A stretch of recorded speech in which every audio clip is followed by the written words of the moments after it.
Hello, children, and welcome to your English class. Children, today we will be doing Unit 1.6, that is, the alchemy of nature. You all know about days and night and change of seasons. In spring, you all must have seen the tree bearing new leaves. Have you ever thought that from where have they come? Or how does a flower turn into a fruit? This is all a magic of nature which teaches many things.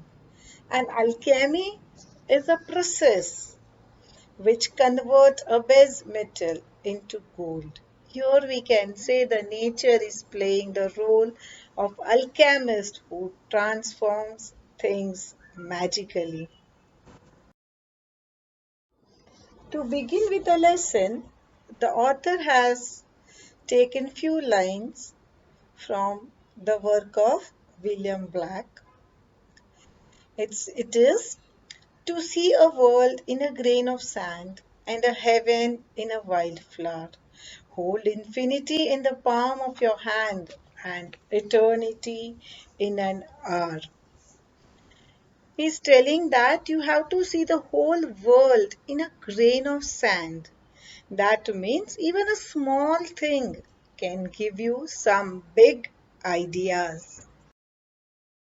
Further, he is telling that one can witness and experience the beauty of heaven in something which is very small, say a wild flower also gives us joy. And in our small palm, we can hold the destiny of earth. Endless space is there in our hand. It is we who can work and do wonders. And eternity, that is endless time, we have to consider just in 1 hour that can make difference into the world forever.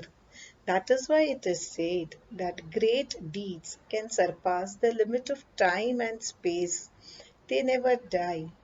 There is no good time to start a good work. Any time is good to begin with any good work and change the whole thing.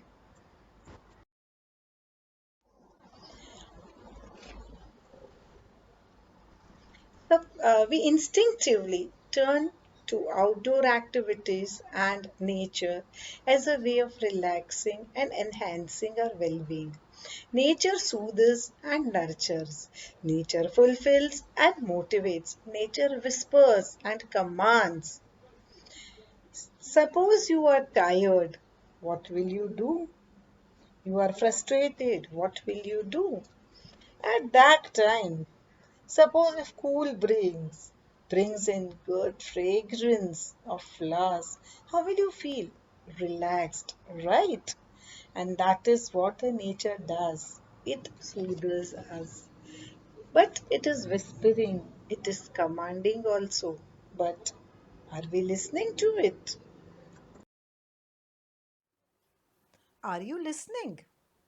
When I do, it leaves me in complete awe. We have a hibiscus plant in our garden. Every fortnight, a flower blooms on it, big, bright, and tender. Through the day, it smiles with the sun and dances with the wind. But as the evening approaches, it starts wilting. The morning after, it withers completely, and by evening, it falls and becomes one with the earth again. The flower comes to life only for a day, yet it does so in full splendor. What if we too lived our life, however short, to its fullest? Children, if you start listening to the commands of the nature, you will be amazed, surprised. The author says that a hibiscus flower blooms once every fortnight in her garden, and next morning it withers completely.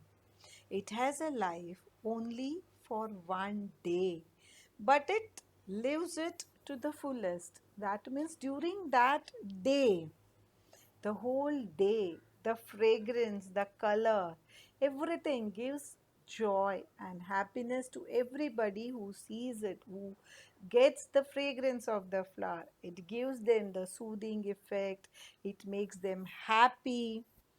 We also should live our life to the fullest, spreading happiness, giving good things to others.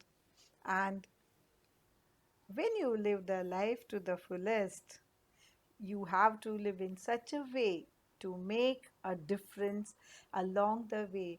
Live in such a way that you make a difference in somebody else's life who's around you. We went to a rocky beach and saw a spread of the majestic ocean and the rocks alongside, carved, sculpted, and shaped by the water. Water is so gentle, rock so hard, yet as the water flows over it every day for years, the rock gives in. It takes the shape that the water commands. Our problems are so colossal and we are so small, yet if we persist. We saw small bits of grass peeping through the small cracks in the concrete pavement. It left us thinking, however impossible things may look, there is always an opening. Children, you all must have gone to a beach and must have seen the sculpted rocks. You all have studied about the same in geography too. But here the author wants to tell us that a hard rock gives in to continuous efforts made by gentle water.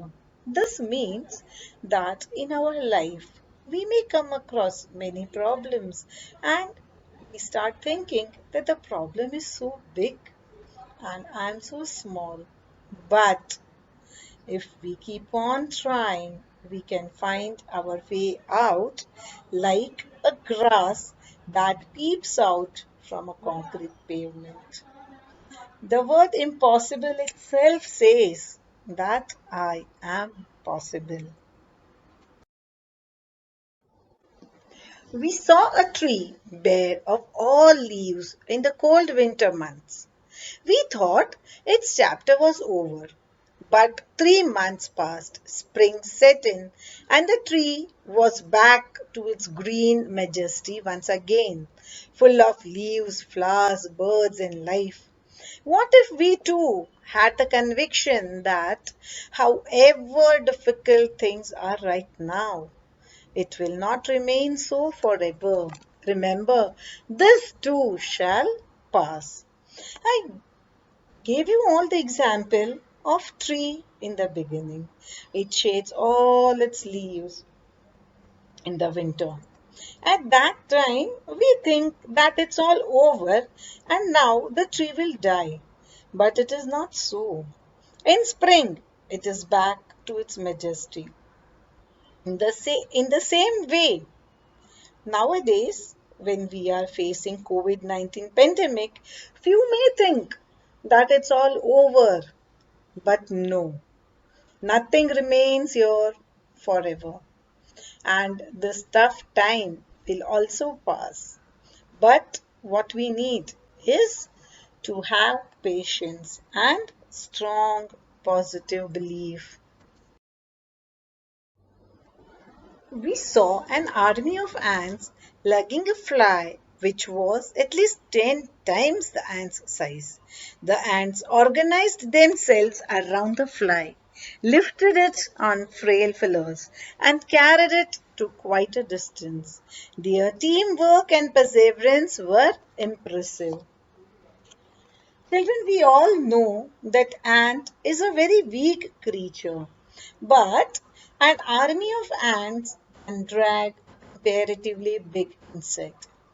This is what we must learn from ants. that teamwork and constant efforts can bring success. This is a very important aspect of life. You had been working as a team in ninth.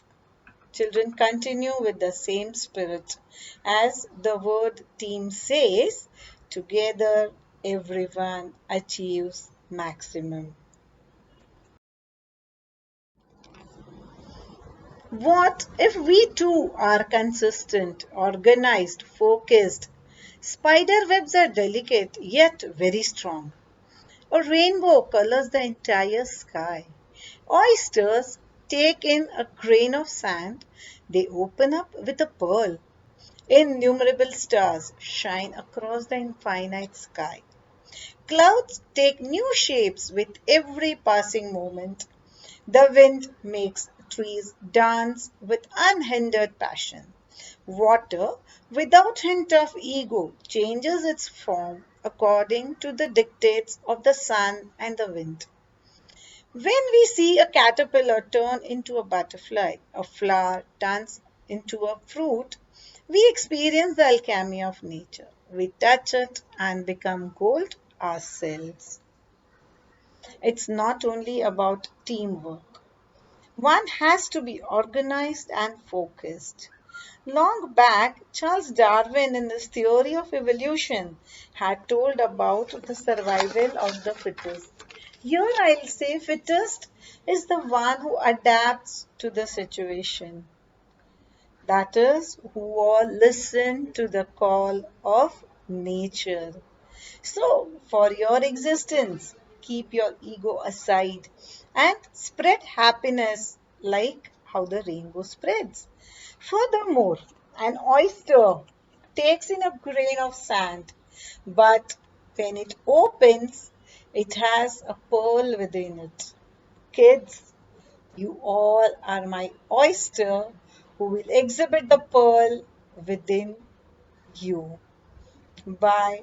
Take care and work hard.